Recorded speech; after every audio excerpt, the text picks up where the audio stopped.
of the most chilling tales aren't from horror movies but from real-life experiences. Picture this for a moment.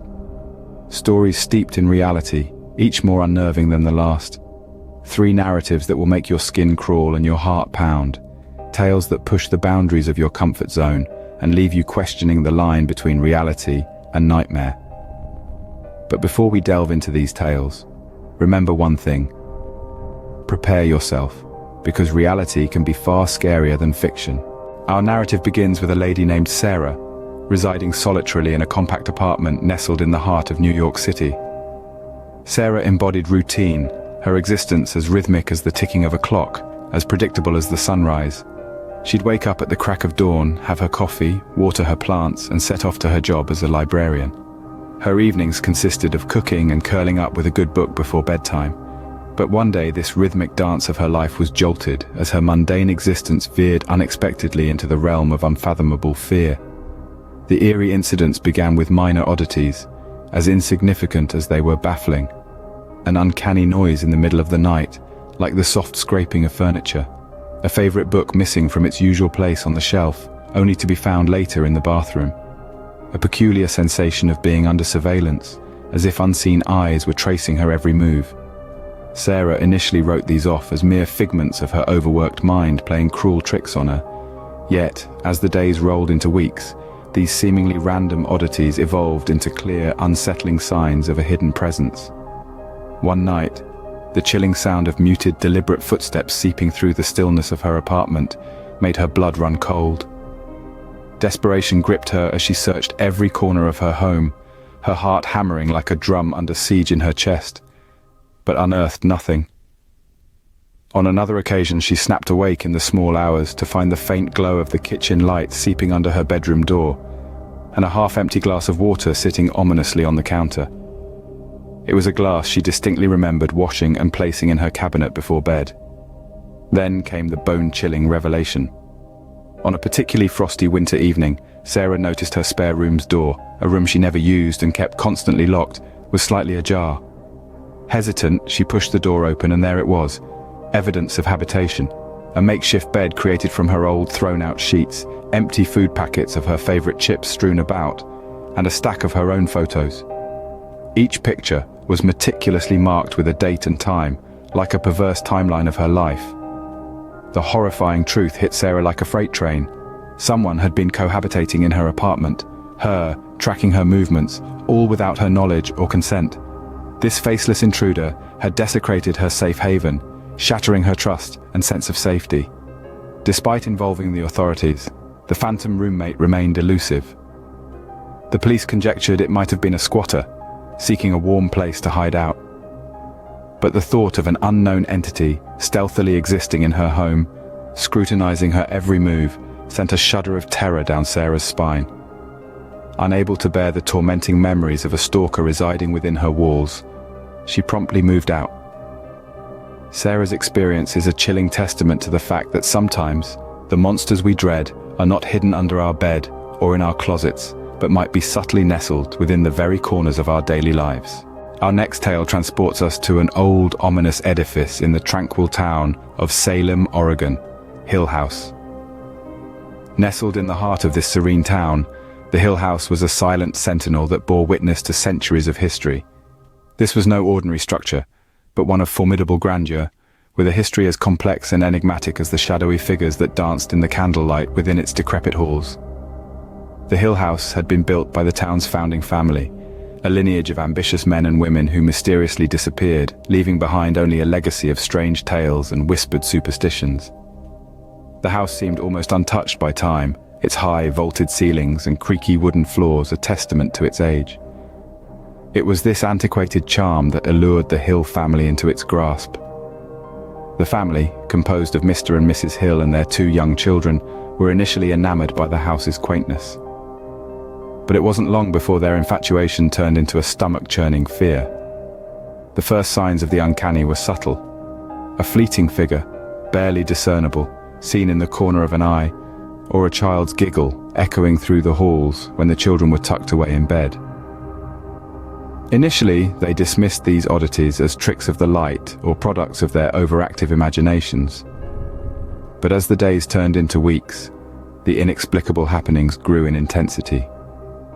The children began to speak of a spectral figure, a ghostly apparition that would visit their room at night. They described her as a lady in a long, flowing white dress, her face obscured by a lacy veil, standing silently at the foot of their beds, watching them with an unblinking gaze.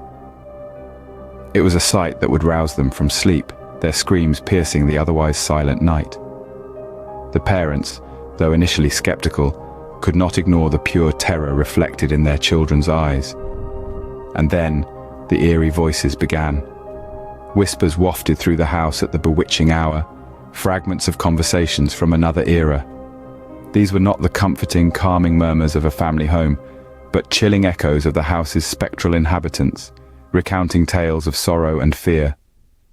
Observing the change in atmosphere, the Hill family, once full of joy, was now living in a state of perpetual fear. Each creak of the floorboards, every flicker of the lights, added another layer to their growing terror. The once beloved house was now a labyrinth of unexplained phenomena and ghostly sightings. Despite seeking assistance from paranormal experts, the haunting persisted. The experts were left perplexed, their high-tech equipment failing to provide any rational explanation. The house, it seemed, was a living entity, thriving on the fear of its inhabitants. Unable to bear the torment any longer, the Hill family finally left. The Hill house, once a symbol of dreams, had transformed into their worst nightmare. The Hill house, with its eerie past and chilling occurrences, stands as a testament to the existence of the supernatural. The whispers of the house's haunting continue to echo through the town of Salem, a chilling reminder of the Hill family's horrifying experience. The final chronicle we are about to uncover is centered around a man named Mark, stricken by an acute form of sleepwalking disorder. Mark was an everyman, leading a life as ordinary as it gets.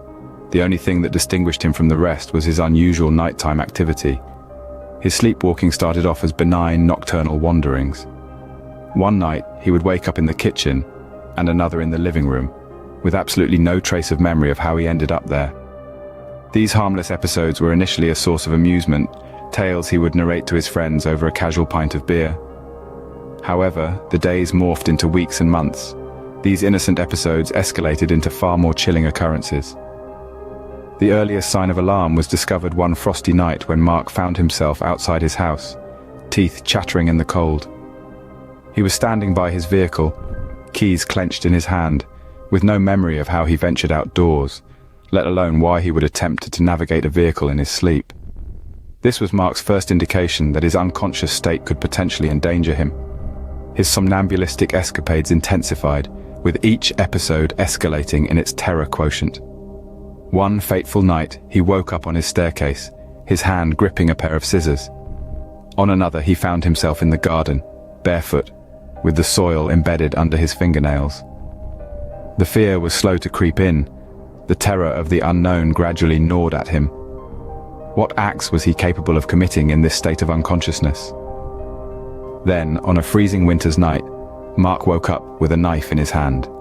The chill of the metal jolted him back to consciousness, leaving him standing there, petrified. He had no recollection of picking it up, or any dream that could have possibly led him to this action. It was as if a malevolent stranger took over his body in the course of the night, orchestrating sinister deeds. This was a pivotal moment for Mark. The fear that had been insidiously creeping up now engulfed him. He was terrified of the danger he might pose to himself and others while he slept. His own mind, it seemed, was betraying him, steering him towards a path of unprecedented horror and uncertainty. Mark reached out for help, seeking the guidance of medical professionals and therapists in a desperate attempt to regain control. He underwent a series of tests, was prescribed different medications, and even explored hypnosis. His battle was not merely to overcome his sleepwalking disorder, but also to comprehend the terror and fear it evoked. His narrative is a chilling testament to the might of the human mind and the horrifying prospects when it becomes hostile. Sleep, which is usually a safe haven of rest and rejuvenation, had been transformed into a stage for Mark's darkest fears and horrors. His mind, once his trusted ally, had turned into his foe, crafting horrors so terrifying that they defied reality.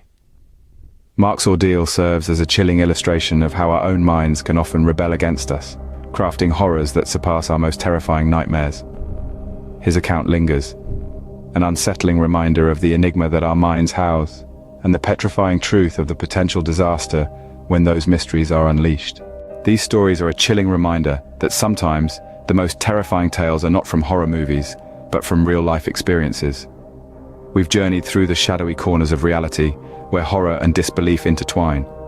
We started with The Stalker in the Shadows, a story that sent shivers down our spines, reminding us that danger can lurk anywhere, even in the seemingly safe confines of our own homes.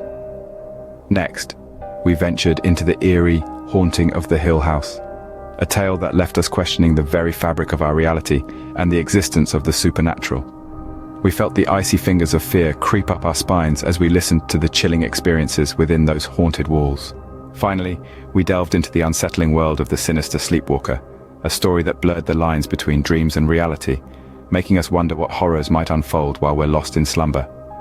Remember, the most bone-chilling tales are often the ones that are steeped in reality, so keep your eyes open and your senses alert, because horror can strike when you least expect it.